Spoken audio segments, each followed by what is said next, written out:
The stars looked the same as always through the front window of the Starlight Express. Captain Jake Miller sat in his worn leather chair, watching the endless black space dotted with tiny lights. His coffee had gone cold an hour ago, but he didn't mind. This was how he liked his runs, quiet and peaceful. "Captain, we're about 6 hours out from the Titan colony," said Lisa Park from her seat at the navigation console. Her fingers moved quickly over the blue holographic display, checking their course for the third time that hour. Lisa was careful like that. It was one of the reasons Jake had picked her for his crew. "Good work, Lisa," Jake replied, taking a sip of his cold coffee and making a face. "Any other ships in the area?" "Nothing on the scanners, sir. Just us and empty space." Jake nodded. That was exactly how he wanted it. The Starlight Express was supposed to be just another cargo ship making routine deliveries to the outer colonies. To anyone watching, they looked like every other freight vessel in the galaxy, old, slow, and completely harmless. The ship's interior matched that image perfectly. The walls were painted a dull gray color that had seen better days. Pipes and cables ran along the ceiling in plain sight. The floors had scuff marks from years of heavy boots and cargo containers. Everything looked normal and boring, just like Jake intended. In the engine room below, Tony Blake was humming an old Earth song while he checked the power systems. Tony was a big man with strong hands and an easy smile. He had been working on ships since he was 16 years old, and there wasn't an engine in the galaxy he couldn't fix. What most people didn't know was that Tony could also build things that went far beyond simple repair work. "How are we looking down there, Tony?" Jake asked into his communicator. "All green, Captain." Tony's voice came back through the speaker. "Engines are running smooth as silk. We'll get to Titan Colony right on schedule." In the communications room, Amy Scott was doing what she did best, listening. Her equipment could pick up radio signals from hundreds of light years away. Most of it was just normal chatter between ships and space stations, but Amy had trained herself to hear the important stuff hidden in all that noise. "Captain," Amy's voice came over the ship's intercom system. "I'm picking up some strange signals about 50 light years from here. Might be pirates." Jake's relaxed expression didn't change, but his eyes became more alert. "What kind of signals?" "Short. Burst transmissions. Military frequency. Could be raiders coordinating an attack." "Keep monitoring them," Jake said. "Let me know if they get any closer." Jake stood up from his chair and walked over to look out the side window. The view was the same, black space and distant stars, but he wasn't really looking at the stars. He was thinking about the cargo they were carrying. According to the shipping manifest, the Starlight Express was hauling mining equipment to Titan Colony. Drill bits, power generators, air recycling units, all the boring stuff that frontier. Colonies needed to survive. That's what the paperwork said anyway. The truth was very different. Hidden in specially designed containers in the cargo bay were some of the most advanced military systems Earth had ever built. Plasma weapons that could cut through ship hulls like paper. Shield generators that could stop almost any attack. Computer systems so smart they could think faster than most living beings. Jake Miller wasn't really just a cargo ship captain either. He had spent 15 years in the Earth Defense Force, most of that time in special operations.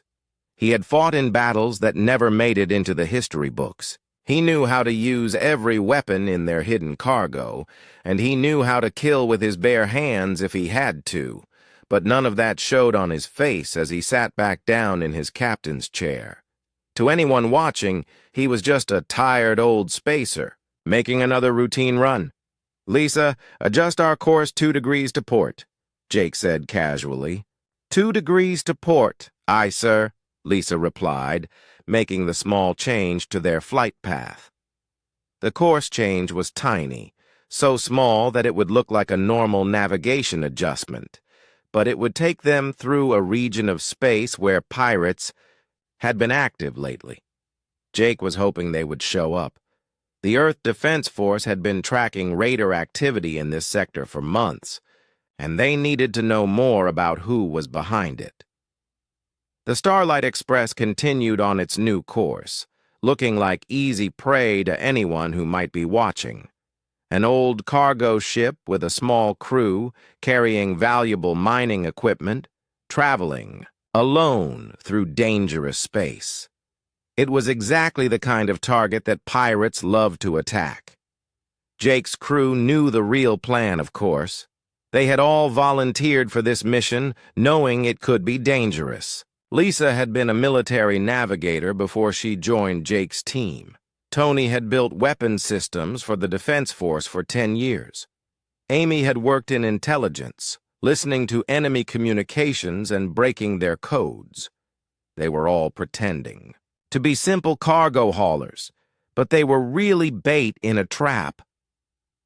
"Captain," Amy's voice came over the intercom again. "Those signals are getting stronger. I think someone is moving in our direction." Jake smiled slightly. "Keep me informed, Amy, and make sure you're recording everything." "Already on it, sir." The Starlight Express flew on through the darkness, its engines humming quietly. Inside the ship, 4 people who looked like ordinary cargo haulers continued with their normal duties. Outside, something was coming toward them through the black of space. Jake finished his cold coffee and set the cup down on the arm of his chair. Soon, whoever was out there would learn that attacking lone human ships was a very bad idea. But first, they had to take the bait. The trap was set, and now, all they had to do was wait. The first sign of trouble came when Lisa's navigation screen started flashing red warnings.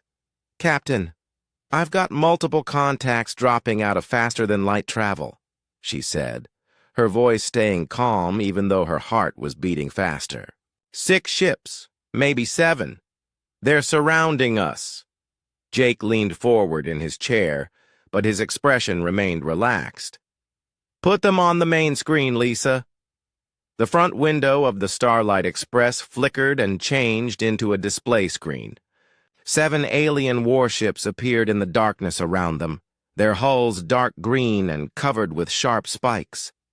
They looked like giant metal lizards floating in space. "Well, well," Jake said quietly.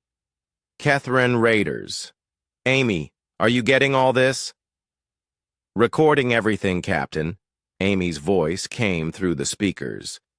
"Their communication frequencies are wide open. They're not even trying to hide." The largest of the alien ships moved closer to the Starlight Express. Its hull was twice the size of Jake's vessel, and weapon ports glowed with red energy along its sides. Suddenly, a deep, growling voice filled the bridge of the human ship. "Human vessel, this is Commander Zextar of the Catherine Fleet," the voice said in broken but understandable English. "You will stop your engines and prepare to be boarded. Surrender your cargo, and you will not be harmed." Jake pressed the communication button on his chair. "This is Captain Miller of the merchant vessel, Starlight Express. We're just a cargo ship carrying mining equipment. We don't want any trouble." A harsh laugh came through the speakers. "All human ships carry valuable cargo. You will surrender now, or we will take what we want from your wreckage." Through the main screen, Jake could see smaller ships launching from the Kethron vessels. The boarding pods looked like metal teardrops with engines attached to the back. There were at least 12 of them heading toward the Starlight Express. "Captain," Lisa said, "they're jamming our faster-than-light communications. We can't call for help." Jake nodded as if this was exactly what he expected. "Tony, how are our systems holding up?" "All green down here, Captain," Tony replied from the engine room. "Ready for whatever you need." "Amy, keep recording. I want every word of this conversation saved." The alien commander's voice came through the speakers again. "You have 30 seconds to shut down your engines, human. Do not test our patience." Jake looked at his crew. Lisa was watching her navigation screen, tracking the approaching boarding pods. Her training as a military navigator was showing. She was calm under pressure and ready for action. Amy was at her communication station, her fingers moving quickly over the controls as she recorded everything and monitored alien frequencies. "Commander Zextar," Jake said into the communicator, "we're just simple merchants. Surely we can work something out. What exactly do you want?" "We want everything," the alien replied. "Your cargo, your ship, and your crew will be sold to the slave markets. The Kethron do not negotiate with inferior species." Jake's face remained calm, but his eyes grew cold. In his 15 years with the Earth Defense Force, he had fought many different alien species. Some were honorable enemies who followed rules of war. Others were just bullies who picked on weaker opponents. The Kethron were clearly bullies. "I see," Jake said. "And if we refuse, then you die quickly instead of slowly. Choose now, human." The boarding pods were getting closer. Jake could see them clearly on the screen now. Ugly metal ships designed to attach to other vessels and cut through their hulls. Each pod probably carried 6 to 8 Kethron warriors armed with energy weapons. "And close combat gear, Captain," Lisa whispered. "They'll be here in 2 minutes." Jake stood up from his chair and walked to the front of the bridge. He looked out at the alien fleet surrounding his ship. 7 warships, each one bigger than the Starlight Express, each one bristling with weapons. To any normal cargo ship, this would be hopeless. But the Starlight Express was not a normal cargo ship. "Commander Zextar," Jake said, "I need to discuss this with my crew. Can you give us a few more minutes?" "You have already had enough time, human. Prepare to be boarded." The first boarding pod slammed into the side of the Starlight Express with a loud clang that echoed through the ship. Jake could hear the sound of metal cutting through metal as the aliens began to break through the hull. "Well, that's unfortunate," Jake said calmly. "I was hoping we could settle this peacefully." "Captain," Amy called out, "I'm picking up more Kethran ships on long-range sensors. Looks like this whole region is crawling with them." "How many ships total?" Jake asked. "At least 20, maybe more. This isn't just a raiding party, it's a whole fleet." Jake nodded. This was even better than he had hoped.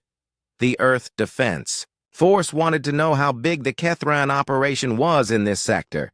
Now they were about to find out firsthand. The cutting sounds were getting louder.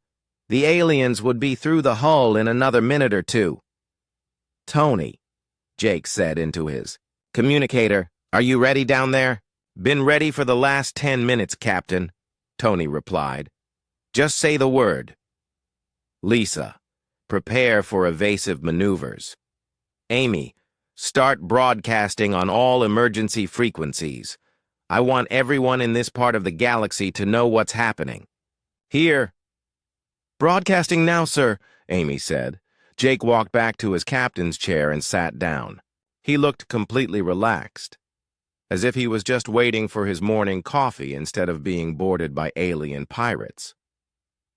"You know, Lisa," he said conversationally, "I've been thinking about retirement lately.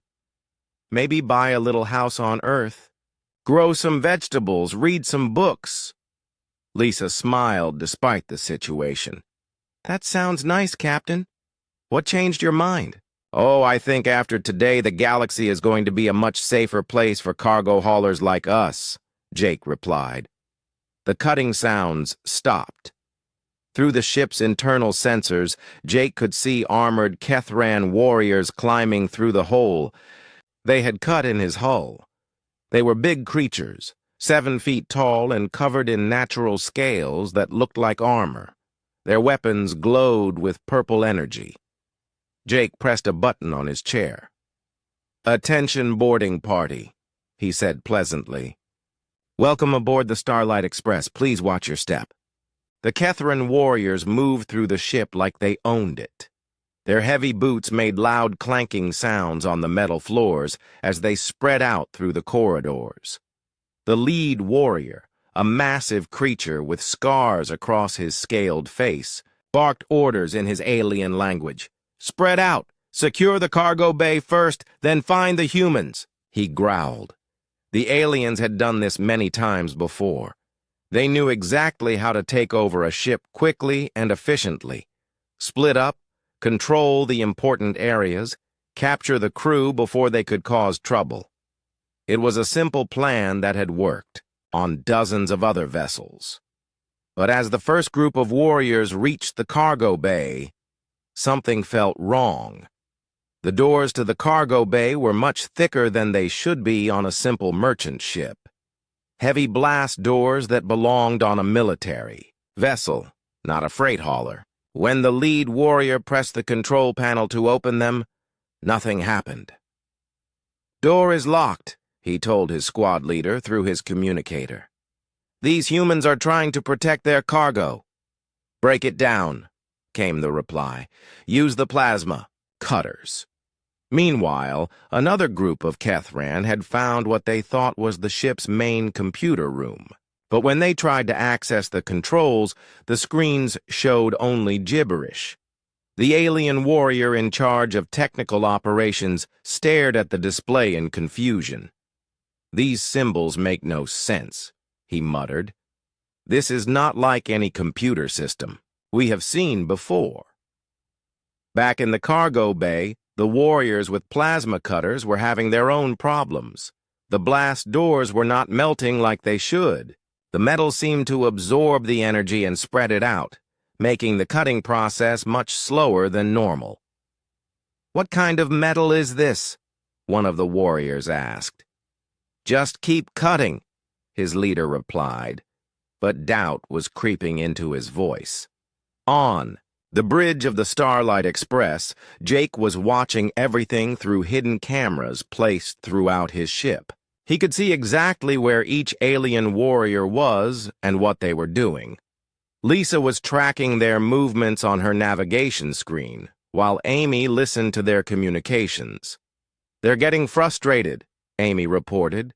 "Their equipment isn't working like they expected." "Good," Jake said. "Tony, how are our guests doing in the cargo bay?" "They've been cutting for 5 minutes and barely made a dent," Tony's voice came through the speaker. "That new Earth Defense Force armor plating is working perfectly." Jake smiled. The blast doors in the cargo bay were made from the same material, used on Earth's most advanced battleships. It would take the aliens at least an hour to cut through them, maybe longer. But the real surprise was still waiting for them. When the Kethran warriors finally managed to cut a small hole in the blast doors, the first thing they saw was exactly what they expected. Rows of cargo containers marked with mining company logos. Equipment for drilling, power generation, and life support systems. Everything looked normal and valuable. "Finally," the squad leader said, "start loading the containers onto our ships.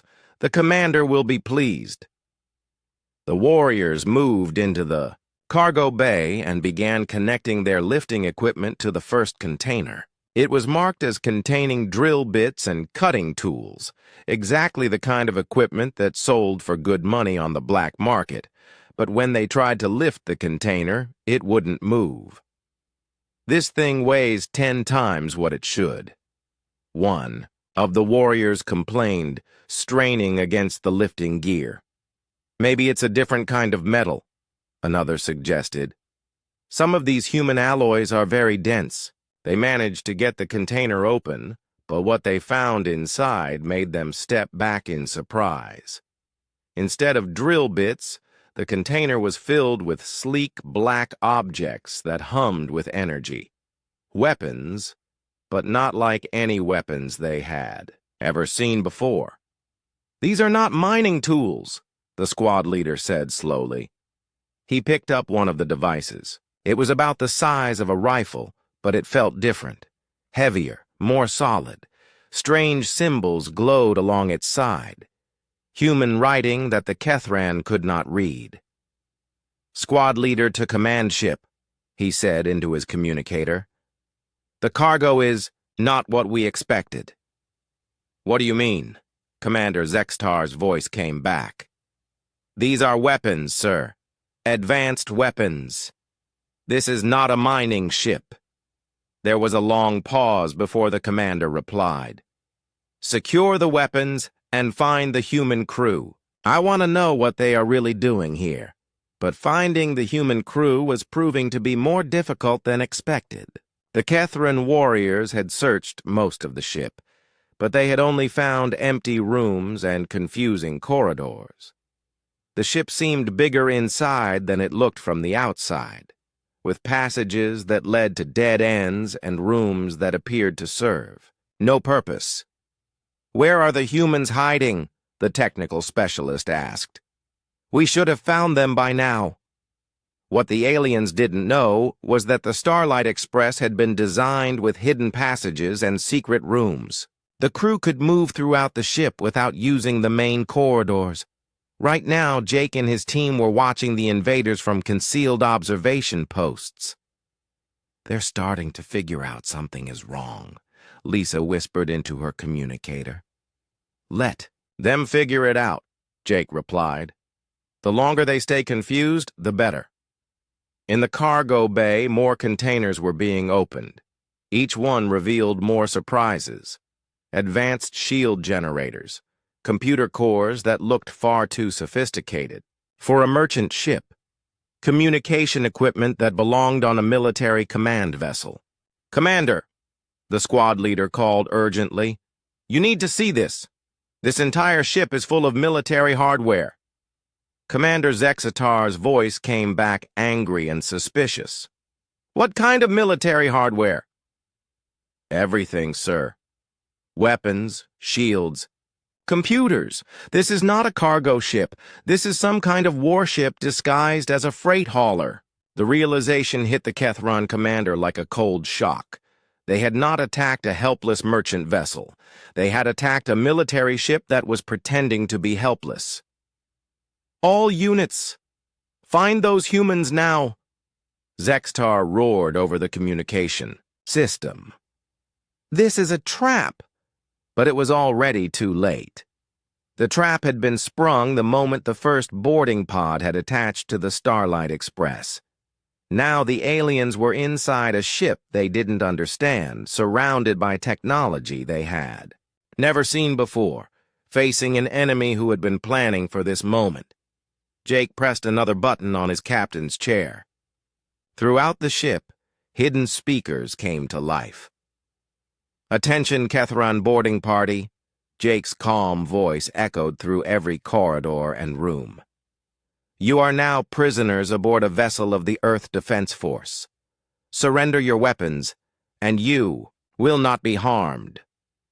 The alien warriors looked around in confusion and growing fear. They had thought they were the hunters, but somehow they had become the prey. The moment Jake finished his announcement, the ship came alive around the confused Kethran warriors. Panels in the walls slid open to reveal gun barrels that tracked the aliens' movements. The lights changed from normal white to a warning red that made everything look dangerous and threatening. Blast doors slammed shut throughout the ship, trapping the boarding party in separate groups. "What is happening?" one of the warriors shouted into his communicator, but all he got back was static. The humans had somehow blocked their communications. In the cargo bay, the squad leader was discovering that the containers were not just full of weapons, they were full of active weapons. The devices they had thought were powered down were actually scanning them, learning about their armor and equipment. Red targeting beams swept across the aliens, making them feel like mice being watched by cats. "This is impossible," The squad leader muttered. Cargo ships do not have systems like this. Tony Blake was watching from a hidden control room deep in the ship's engineering section. His thick fingers moved across control panels that looked nothing like the simple systems the aliens had seen in the fake computer room. These were military-grade controls that could manage everything from life support to weapons targeting. Jake, they're really spooked down here, Tony said into his communicator. Want me to give them a demonstration? Just a small one, Jake replied. Nothing too scary yet. Tony grinned and pressed a series of buttons. In the cargo bay, one of the weapon containers suddenly stood up on mechanical legs and began walking around like a robot. The Kethran warriors scrambled backward, raising their energy weapons, but they hesitated to fire. They were trapped in a small space with technology they didn't understand. It's just scanning us, the squad leader said, trying to sound calm. Do not fire unless it attacks. But the walking container wasn't alone. Other cargo containers began to unfold, revealing that they weren't containers at all. They were mobile defense platforms disguised as shipping crates.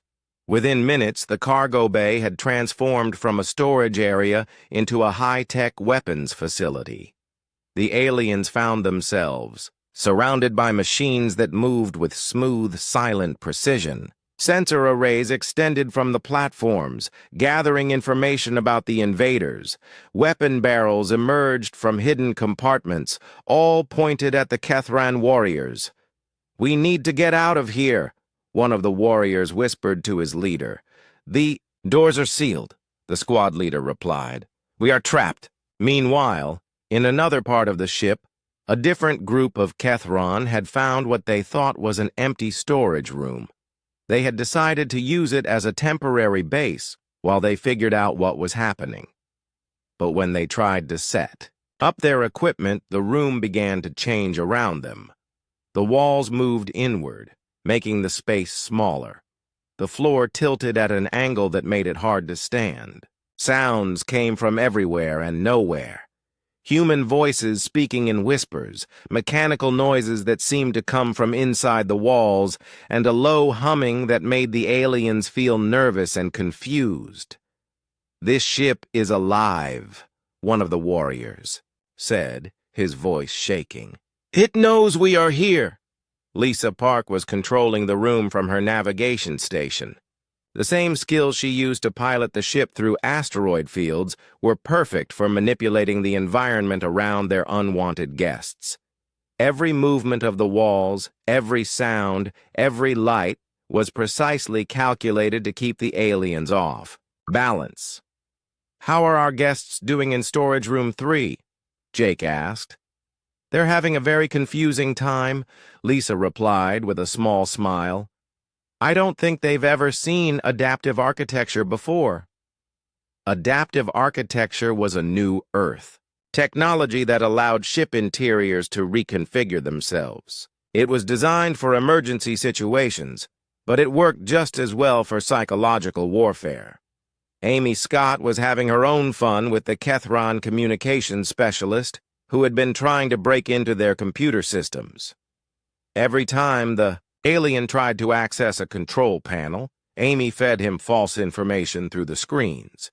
She made it look like the ship was about to explode, then showed him that everything was fine, then displayed warnings about toxic gas leaks that didn't exist. "Their technical officer is having a nervous breakdown," Amy reported.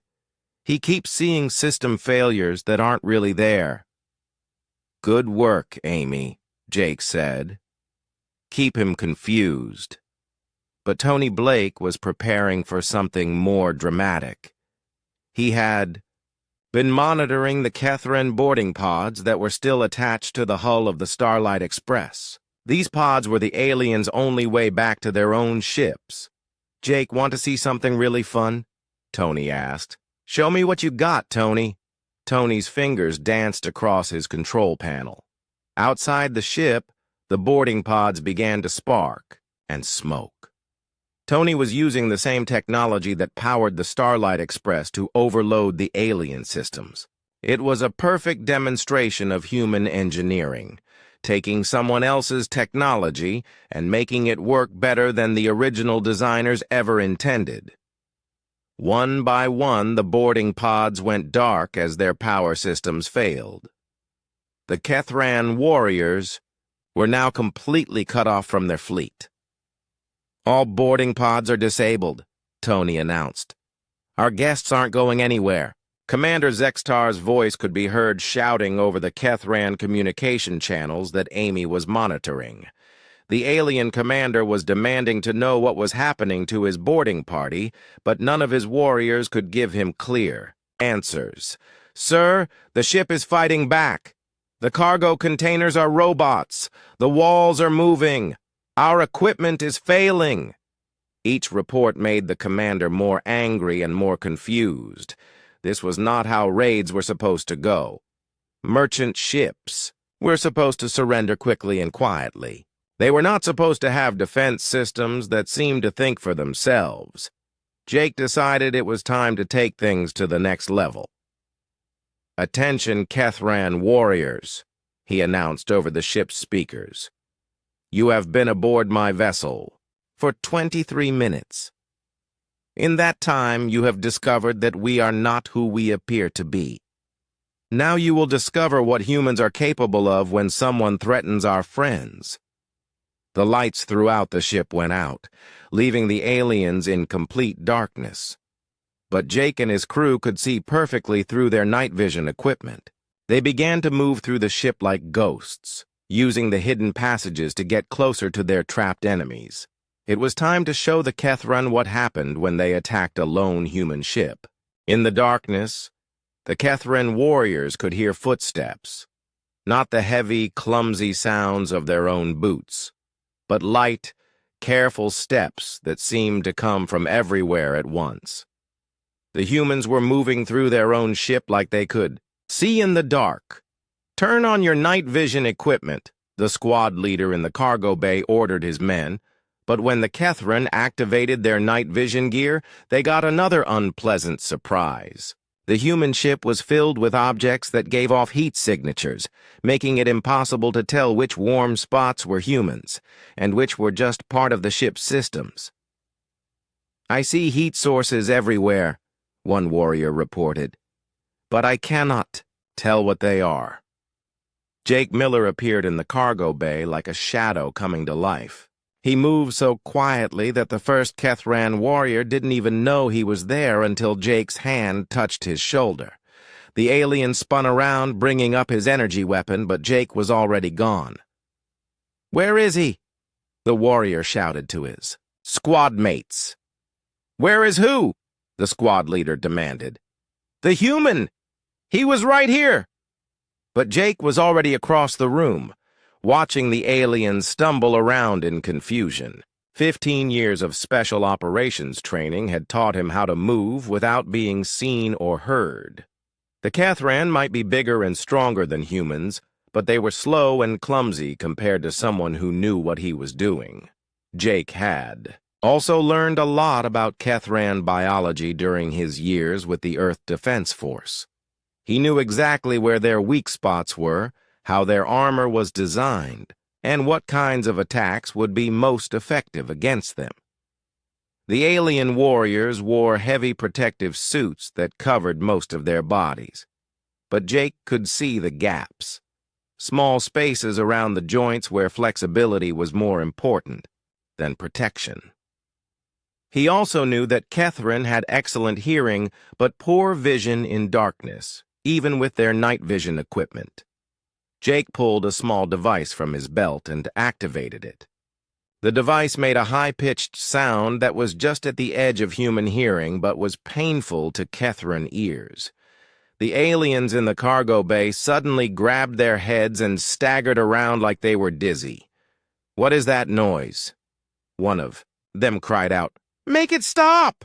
another shouted. While the aliens were distracted by the sound, Jake moved among them like a ghost. He didn't use any weapons. He didn't need to. Instead, he touched each warrior's armor in a specific spot, attaching small devices that Tony had designed especially for this mission. The devices were magnetic and nearly invisible once attached. They contained sensors that could monitor everything about the aliens, their heart rate, their stress levels, even their body temperature. But more importantly, they contained small speakers that could play sounds directly into the Kethran armor. Jake finished his work and disappeared back into the shadows before any of the aliens realized what had happened. The sound stopped, the squad leader said, shaking his head to clear it. "Where did the human go?" another warrior asked, looking around nervously. "He could be anywhere," the squad leader replied. "Stay together and watch each other's backs." But staying together was exactly what Jake wanted them to do. Now all the aliens in the cargo bay were clustered in one spot, making them an easy target. For the next phase of his plan, Jake spoke into his communicator. "Tony, activate the isolation protocol." "You got it, Captain," Tony replied. Suddenly, the floor beneath the Kethran warriors began to move. A section of the cargo bay floor slid away, revealing a hidden chamber underneath. Before the aliens could react, they found themselves falling into what looked like a holding cell. The chamber was designed to contain dangerous cargo during rough flights, but it worked just as well for containing unwanted visitors. The walls were thick enough to stop energy weapons, and the only way out was through a door that could only be opened from the outside. "We are trapped," the squad leader announced, stating the obvious. "How did they do this?" one of his warriors asked. "The floor was solid metal." "Human technology," the squad leader replied grimly. "We have underestimated them." In another part of the ship, Lisa Park was dealing with a different group of Kethran warriors. She had been leading them on a chase through the ship's corridors, always staying just out of sight but making enough noise to keep them following her. Lisa knew every inch of the Starlight Express better than she knew her own apartment back on Earth. She could navigate the ship in complete darkness, using shortcuts and hidden passages that the aliens would never find. She led the Kethran warriors through a series of corridors that seemed to go in circles. Every time they thought they were getting close to catching her, she would disappear, around a corner or through a door that they couldn't find again. "This ship makes no sense," one of the frustrated aliens complained. "The layout is impossible." "Keep following her," their leader ordered. "She has to run out of places to hide, eventually." But Lisa wasn't just leading them in circles for fun. She was guiding them toward a specific location, a room that Tony had prepared especially for unwanted guests.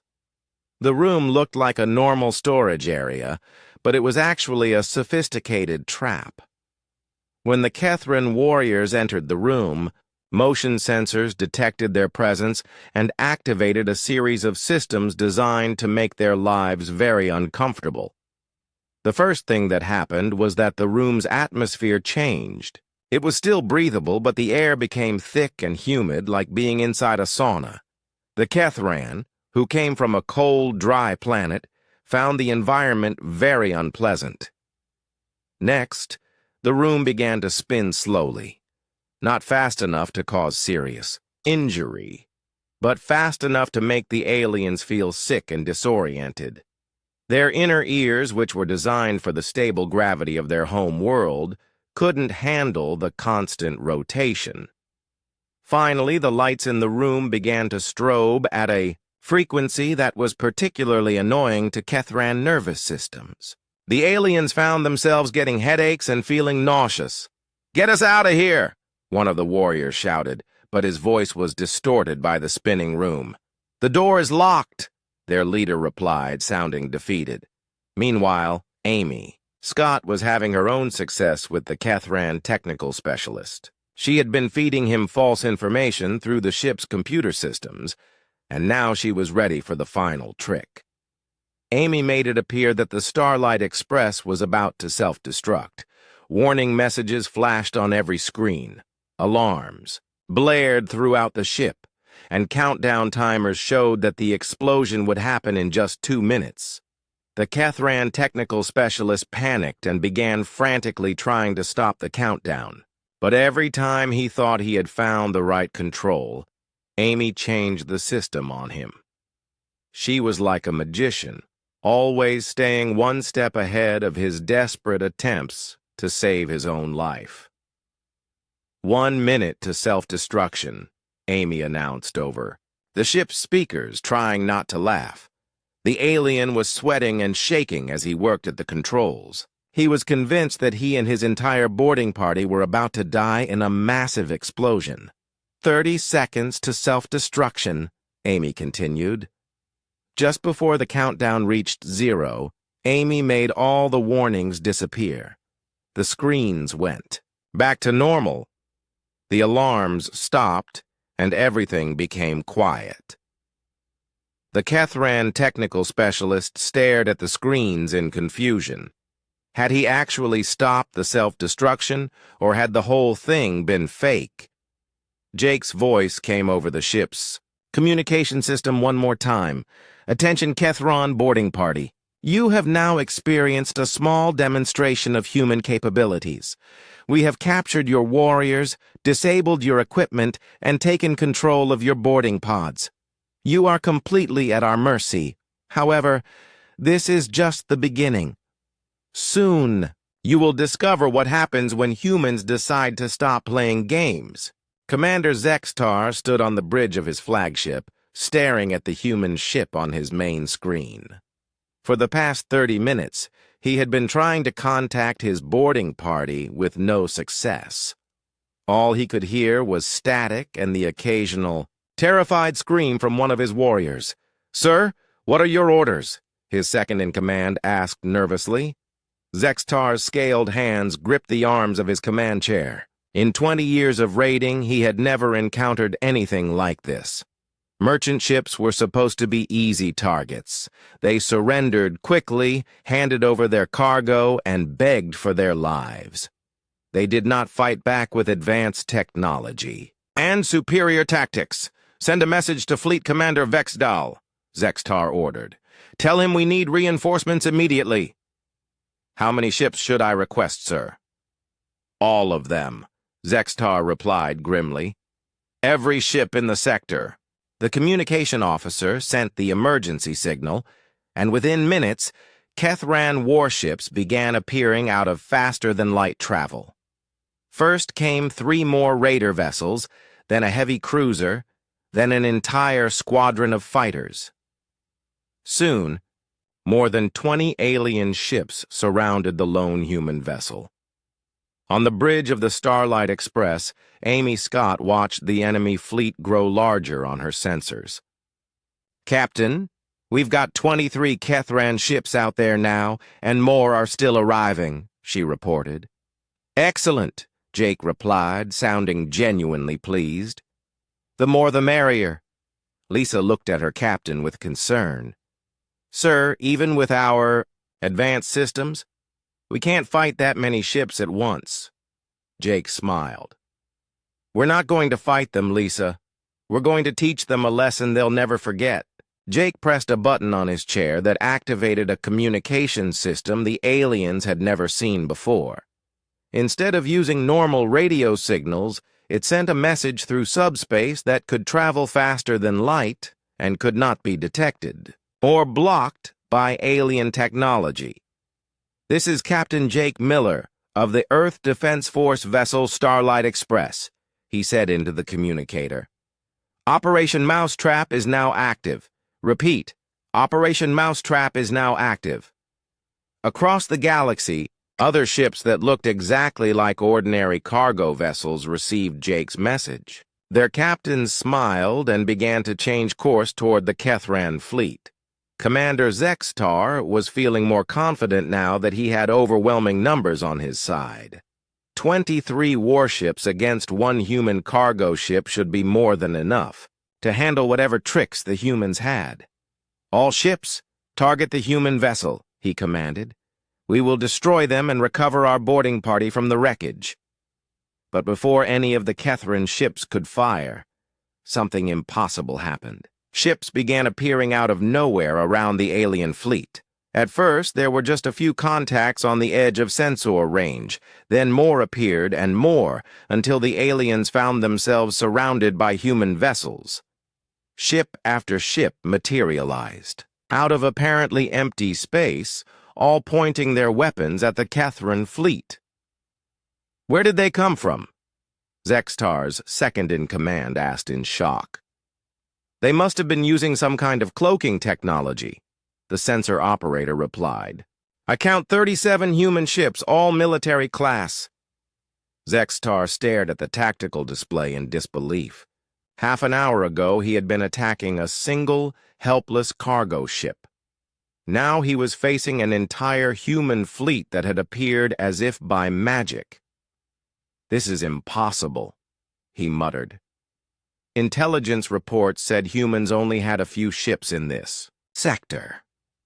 What Zextar didn't know was that Earth's intelligence services had been tracking Kethran raider activity for months. They had identified this sector as a major base of operations for alien pirates, and they had been planning a coordinated strike to clean out the entire area.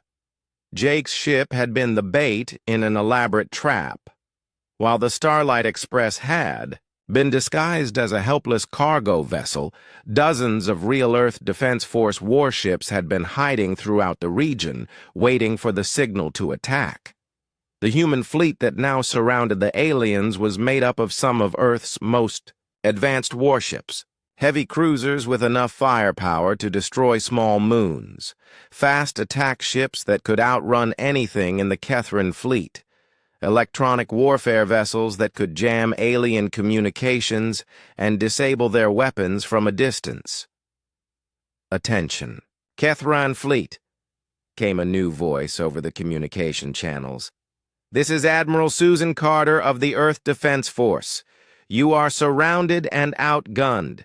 Surrender immediately or face the consequences." Commander Zextar looked at his tactical display again. The human ships had positioned themselves perfectly, cutting off all escape routes.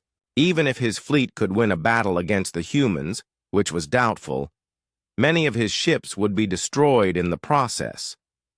But Zextar was a proud warrior who had never surrendered in his life. "All ships prepare to fight," he ordered. "We will show these humans what Kethran warriors can do." That was exactly what Jake had been hoping to hear. "Tony," Jake said into his communicator, "show them what human engineers can do." Tony Blake had been waiting for this moment. For the past hour, he had been using the magnetic devices that Jake had attached to the Kethran boarding party to scan their equipment and technology. Now he knew exactly how their ship's systems worked.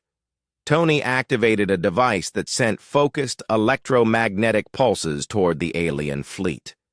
The pulses were designed specifically to interfere with Kethran technology, using the information he had gathered from their captured warriors. One by one, the alien warships began to lose power. Their engines flickered and died. Their weapon systems shut down. Their shields collapsed. Within minutes, the entire Kethran fleet was drifting helplessly. "In space, what is happening to our ships?" Zextar demanded of his engineering officer. "All systems are failing, sir," came the panicked reply. "It's like something is attacking our computers directly." Zextar realized that the humans had not just trapped his fleet, they had made it completely helpless. His ships couldn't fight, couldn't run, and couldn't even communicate with each other. Admiral Carter's voice came over the communication system again. "Commander Zextar, your fleet has been disabled. Your boarding party has been captured.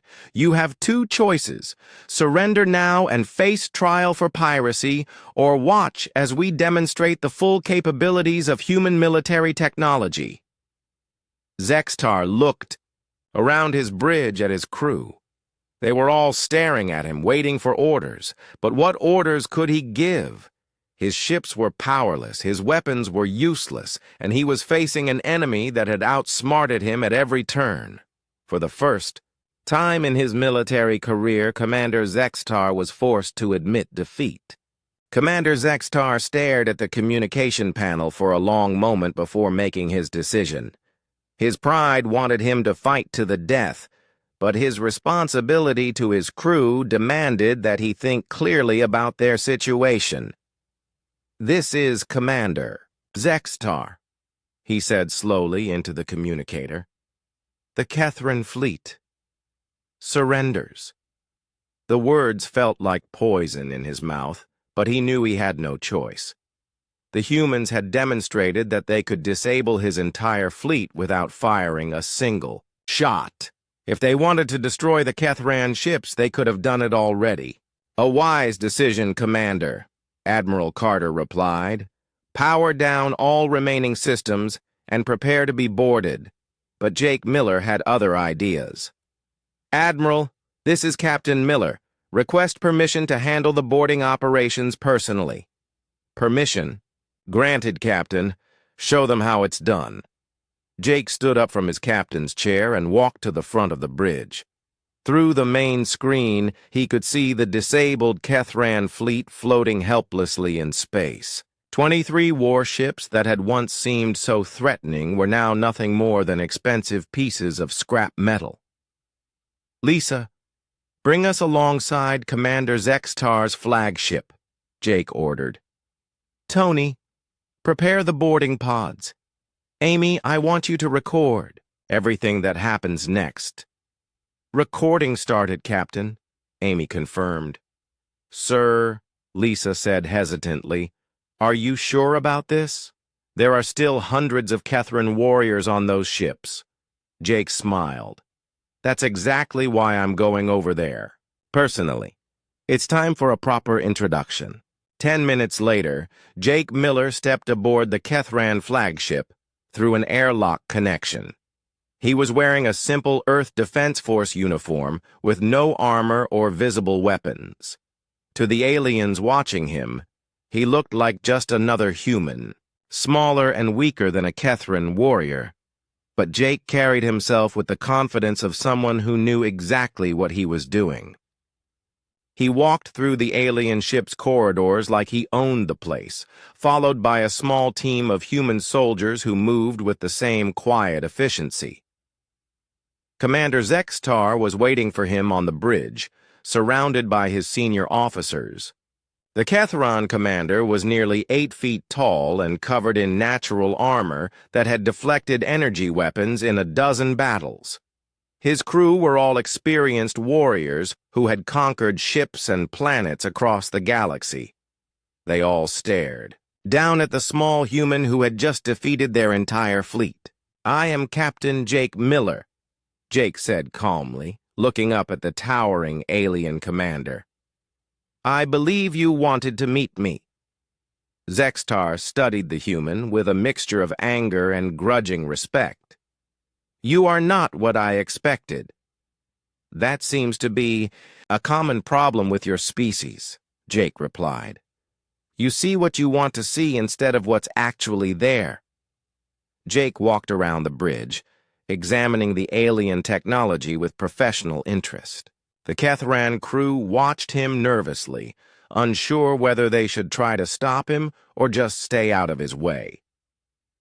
"Your ships are impressive," Jake continued conversationally. "Good armor, decent weapons, reliable engines. You could have been successful, merchants or explorers. Instead, you chose to be pirates." "We take what we need to survive," Zextar said defensively. "The galaxy is a harsh place." "The galaxy is only harsh if you make it harsh," Jake replied. "Humans learned that lesson a long time ago." Jake stopped in front of a tactical display that showed the positions of all the ships in the area. The screen clearly showed how completely the human fleet had surrounded and outmaneuvered the Kethran forces. "Tell me, Commander," Jake said, "how long have your people been raiding in this sector?" Zextar hesitated, then decided there was no point in lying. 3 years. We have taken more than 50 ships. And how many of those ships fought back? None. Of them had the capability to resist. Jake nodded. That's the problem with being a bully. You only pick on people who can't fight back. Eventually, that makes you weak and lazy. You forget how to deal with real opposition. Jake turned to face the entire bridge crew. Your people have been terrorizing innocent merchants and colonists for years. You've killed crews, stolen cargo, and sold prisoners into slavery. You thought you were strong because you could defeat helpless civilians? The human captain's voice remained calm and conversational, but there was something in his eyes that made the aliens step back involuntarily. Today you learned what happens when you attack someone who can fight back, Jake continued. But this is just the beginning of your education. Jake pressed a button on a small device he carried. Throughout the Kethran fleet, screens came to life showing recorded footage from the battle. The aliens could see exactly how the humans had trapped them, disabled their ships, and captured their boarding parties. We recorded everything, Jake explained. Every tactical mistake you made, every system failure, every moment of confusion and panic. This recording will be sent to every government and military organization in the galaxy. Commander Zextar realized what that meant. You are going to humiliate us. No, Jake said. You humiliated yourselves. We're just going to make sure everyone knows about it. The footage showed how easily the humans had outmaneuvered the alien fleet. It demonstrated the technological superiority of Earth's ships and the tactical brilliance of their crews. Most importantly, it proved that humans were not the helpless prey that many alien species believed them to be. From now on, Jake said, every pirate in the galaxy will think twice before attacking a human ship. They'll know that what looks like an easy target might actually be a trap. They'll understand that humans don't just defend themselves, they hunt down anyone who threatens. Innocent people. Jake walked back to where Commander Zextar was standing. Despite the height difference, it was clear who was in control of the situation. You have a choice to make, Commander, Jake said. You can spend the rest of your life in a human prison, paying for your crimes against innocent people. Or you can help us deliver a message to the rest of the galaxy. What kind of message?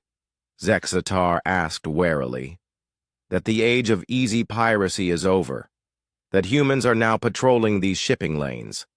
That anyone who attacks our friends and allies will face the full might of the Earth Defense Force. Jake gestured toward the tactical display showing the surrounding human fleet.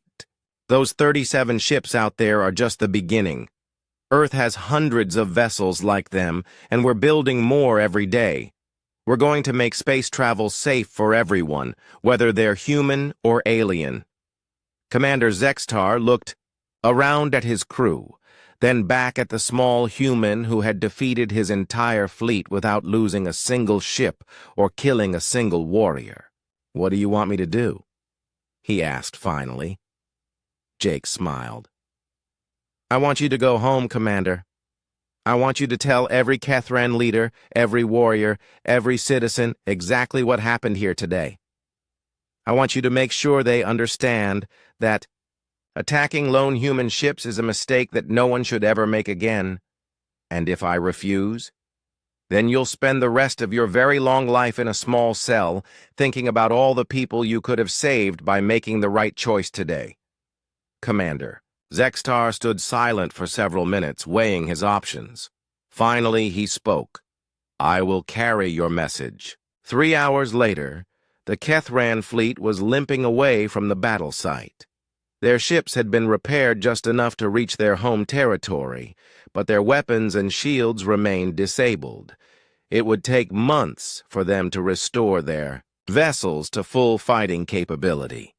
Commander Zextar sat alone on his bridge, staring at the data pad that contained complete recordings of his defeat.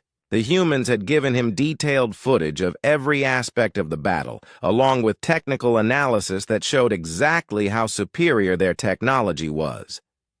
The message was clear. This was not a lucky victory by a single human ship.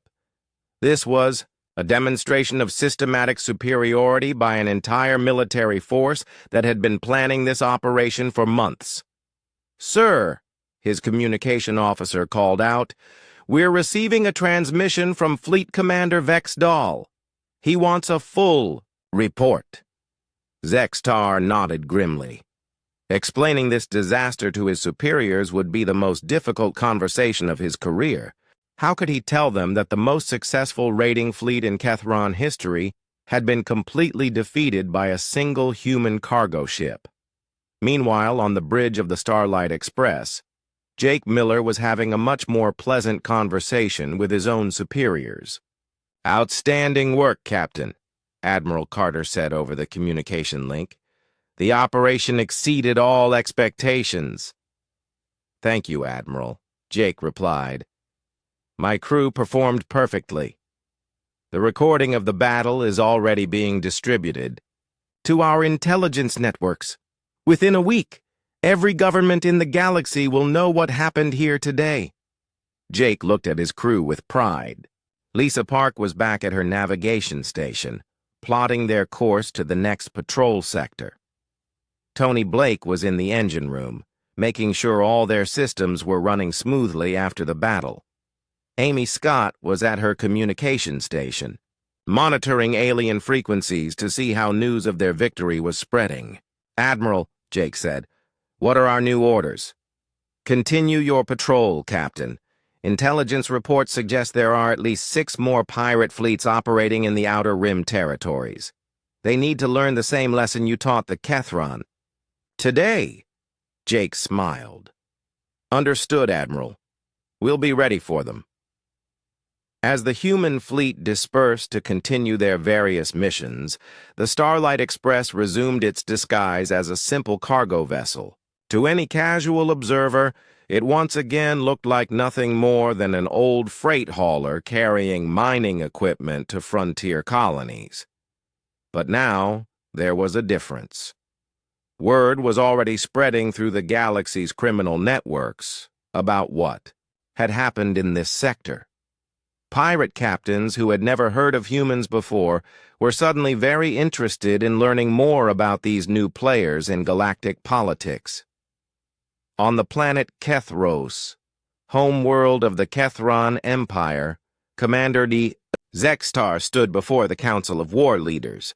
The massive chamber was filled with the most powerful military commanders in their civilization, all waiting to hear his report. "The humans were not what our intelligence indicated," Zextar began carefully.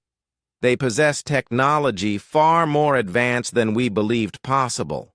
You lost 23 ships to a single human vessel," Fleet Commander Vexdal said coldly. "Explain how this is possible." Zextar activated the holographic display and began showing the battle recordings. The council members watched in stunned silence as they saw their most experienced warriors being outmaneuvered and defeated by what appeared to be a simple merchant crew. "This changes everything," one of the council members said quietly. "If humans have this level of capability, we must reconsider our expansion plans." "Are you suggesting we abandon our territorial ambitions because of one defeat?" Another commander demanded angrily. "I am suggesting we avoid making enemies of a species that can do this," the first commander replied, gesturing at the holographic display. "Look at the tactical precision, the technological superiority, the psychological warfare. These humans are not primitives. They are a major military power." Fleet Commander Vexdal studied the recordings for several minutes before speaking. "Commander Zextar, did the humans make any demands?" "Only that we spread word of their capabilities," Zextar replied. They want the galaxy to know that attacking human ships or human allies will result in swift retaliation. A wise strategy, Vextal admitted grudgingly. They demonstrate overwhelming force once, then use the reputation to deter future conflicts. Very efficient. The council spent the next several hours debating their response to this new information. Some members wanted to prepare for war against humanity. Others argued for opening diplomatic relations. But all of them agreed on one thing. The Kethran Empire could no longer ignore the humans. Meanwhile, on trade stations and colony worlds throughout the galaxy, merchants and travelers were hearing amazing stories about a human cargo ship that had defeated an entire pirate fleet. The details varied depending on who was telling the story, but the basic facts remained the same. Humans were not the weak, primitive species that many aliens had believed them to be. They had advanced technology, superior tactics, and the courage to fight against overwhelming odds. Most importantly, they were willing to use their capabilities to protect innocent people from pirates and raiders. Within a month, insurance rates for ships traveling through human-protected space had dropped. Significantly, merchant captains were specifically requesting routes that would take them through sectors patrolled by Earth Defense Force vessels. Colony worlds were asking for human military advisors to help improve their defenses. The galaxy was learning that humanity had arrived as a major power, and they had done it in the most effective way possible, by demonstrating that they were too dangerous to ignore and too valuable as allies to alienate. On the bridge of the Starlight Express, now 3 sectors away from their first battle, Jake Miller received a priority message from Earth Command. "Captain Miller?" Amy Scott called out. "We're getting new orders from headquarters." "What do they say?" Jake asked. "Mission parameters have been expanded, sir. We're no longer just hunting pirates. Command wants us to begin making contact with legitimate governments and offering mutual defense treaties." Jake leaned back in his captain's chair and smiled. The trap had worked better than anyone had hoped. Not only had they eliminated a major pirate threat, but they had also announced humanity's presence on the galactic stage in a way that commanded respect. "Lisa, set course for the Centauri trade hub," Jake ordered. "It's time to introduce ourselves to some new neighbors."